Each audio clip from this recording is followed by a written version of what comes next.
You are listening to Accents, a radio show for literature, art, and culture. I'm your host, Katerina Stoikova, and my guest now is poet Nicole Wilson. Hi, Nicole, how are you? Hi, Katerina. I'm excellent, considering. Good to see you, and thank you for being on the show.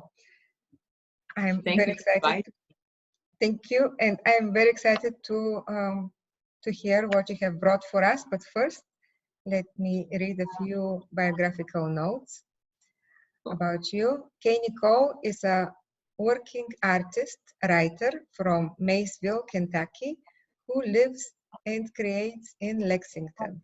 She earned a secondary education degree at the University of Kentucky and her MFA from Spalding University in Louisville. Kentucky true and true, she values her kin above all.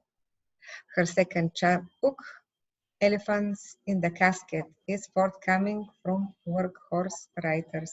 I'm very excited about that book. I'm very excited too. I'm honored to be, among people I trust with my work.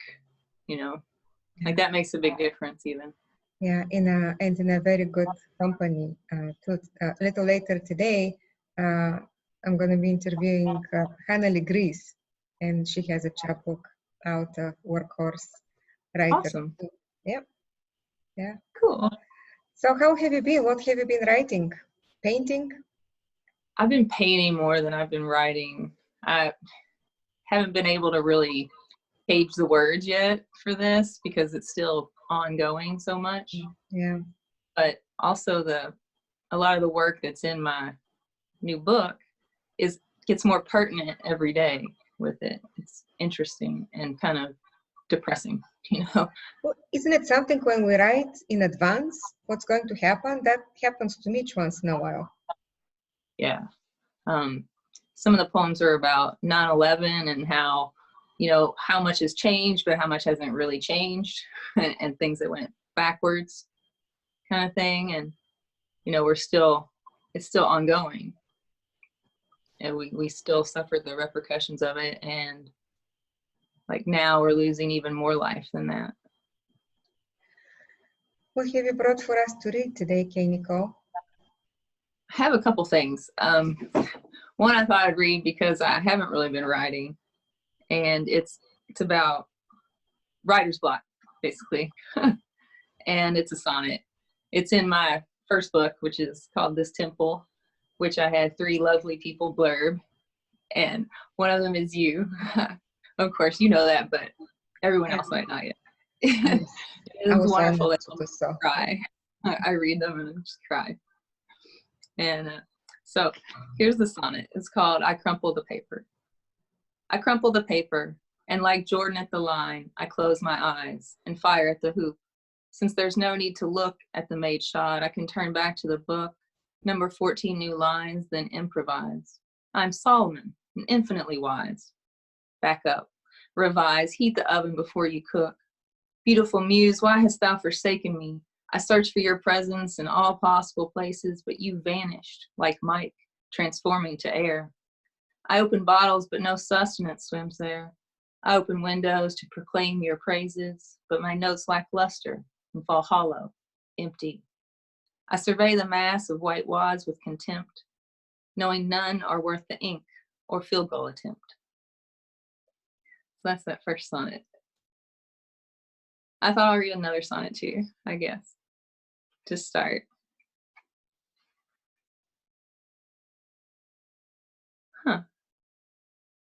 I thought I marked that one.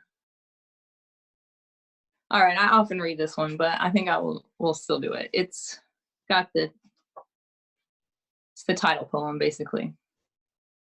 And it's the third part of it. It's called Vascular Thrombosis. I had a blood clot when I was 22, 23, and I wrote a lot about it. Greg Pate helped me with it at Spalding. He was magnificent. Each tiny pain inspires fearful flashes of thought. I prepare to meet death with every little ache, my arm oozing with the purple of paranoia, still an inch thicker than the right, thanks to the clot. Jot down any possible symptom. Make no mistake, if anything's writer's block, it's hypochondria. Even the words, quite a serious occlusion, damning the fragile blue tributaries of heart. I flounder in the interruption of conscious stream and demand a life of better circulation. Each new exhalation is the perfect place to start deciphering if the body whispers or screams. But what if briefly ignoring pain proved the difference? Truly, what is this temple without proper defense? There's that one. And that seems appropriate now too, because we're so inundated with all the symptoms that we could possibly have right now that, you know, what if we leave it unchecked? What, you know, disaster is waiting? So I think I'll read two more. Well, one's a little bit longer. I'll finish with that one. This one's just kind of fun. It's one of my newer ones. It's probably the least polished one that I'll read. It's called Vibrating String. What is a poem but an advertisement of love? What's love but an open wound? Who is the poet if not a fool, and who's greater fool than the lover? The open wound is an arrow to the heart, and the heart, a beat-driven verse rippling outward, the stone thrown, splashing, disappearing. So that's kind of a short one. No form. This one doesn't really have a form except that I wrote it in couplets. And it's my newest, most polished poem, and the newest one that's in the book. It's very important to me, and you know, I think it's very pertinent as well. So it's a little bit longer, but it's called Bullet Points of Trajectory. I am my mother's child. I am my father's child. Gemini air sign, I am a twin of the sky. Stars freckle my canvas. Family filters blood and bone. The city of my birth is full of death today. Chains of DNA pooling into quenched possibility. I can be flowery with exuberance, but not here where we wash blood from wishes. What is this place where the waters of life weigh nothing? Less than a round of whiskey at the bar where you can get shot without a glass. My fractured America, of thee I sing. My beautiful home, where is that storied dream? The August sun rises with sirens post nightmares, but look at all who have fallen not asleep.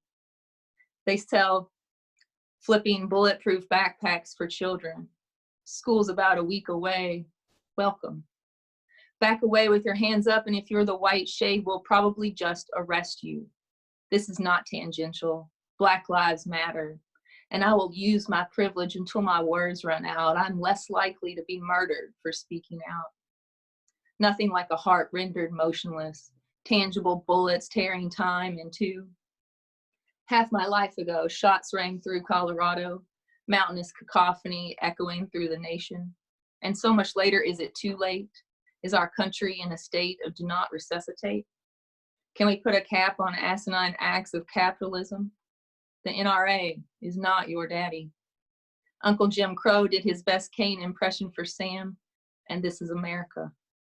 Land of rape and money and mass shootings, home of the depraved, home of the survivors, home of early graves. Thoughts and prayers, they will not create the holes you put your family in. If your God hasn't sent thunder by now, it's up to you to dig. The tools are your hands, your voice, your stand. Cease the need to make a place in the earth for the descent of quick caskets. Measure holes in our land and shovel in new life. Plant trees and let us breathe together. Amen. It's easier to uplift and cultivate than repair the broken or damned. We must keep echoing voices of the brave. Build schools over the rubble of private prisons. It's a vision and time to expand it. Grow tall oaks, perfect maples, sturdy buckeyes. Bark line silhouettes that could actually block bullets and remain standing. Instead of actual family trees of Ohioans, Floridians, South Carolinians, felled early, cut by bullets in holy spaces. but damn me if everyone's breath and step and pulse isn't holy. Climb limbs of blood, of bone, of bounty, and bless your bloodlines. Quit consuming poisonous flesh in the propaganda's pit. Emulate or improve the biography of your kin. That's that for that poem. It's kind of long. Sorry about the logistics. I had pinned it up and I thought it would be a little more elegant. Thank you very much for having me, Katerina. Thank you so much, Nicole. I loved your reading. I loved your poems. All of them. I love the idea of the poet as a fool. You know? Right. Yeah, because there are so many people who say like the poet, speak about the poet as the sensitive, as the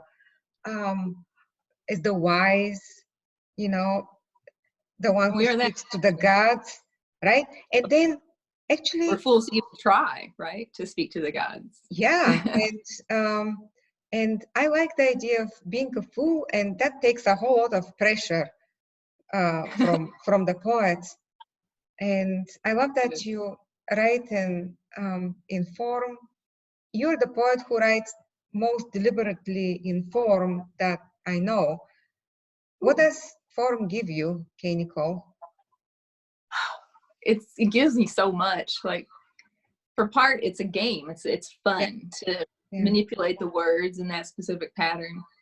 I don't really do iambic pentameter because I talk funny, so I can't hear it with our accents. You know, that the stress of words is different for me than it is for, you know, a Midwesterner or whatever. So I've never really done that very well, but I like the syllabics and the music that's inherent in certain things, especially like the villanelle. And I think that when you try to get exactly the right word, it really form forces you to find it. You know, that's our goal, is to find the very right word in every scenario. And with form, to avoid being obvious or easy rhyming, you know, we have to really delve into what we mean. And I love that about it. And I loved your last poem, the last poem you read. It just broke my heart. And you read it so well too. I look forward when I hear you read that poem in public with people, actually with actual audience, so that everybody can give you a hug after that. Everybody can shake your hand after that. Thank you. I think it's a lot of important things that, you know, need to be said. And sometimes my kind of face is what people will listen to, you know, unfortunately. So like Megan Rapinoe, she said she wouldn't be up on the stage receiving the awards if she weren't white. You know, she did the same thing that Colin Kaepernick did, and she was lauded for it. So maybe someone extra will pay attention to this because of that. Thank you, Nicole. Good luck writing and painting, and enjoy the rest of the week. And I hope to see you soon around town. I hope so too. You're wonderful. Thank you for inviting me. Bye.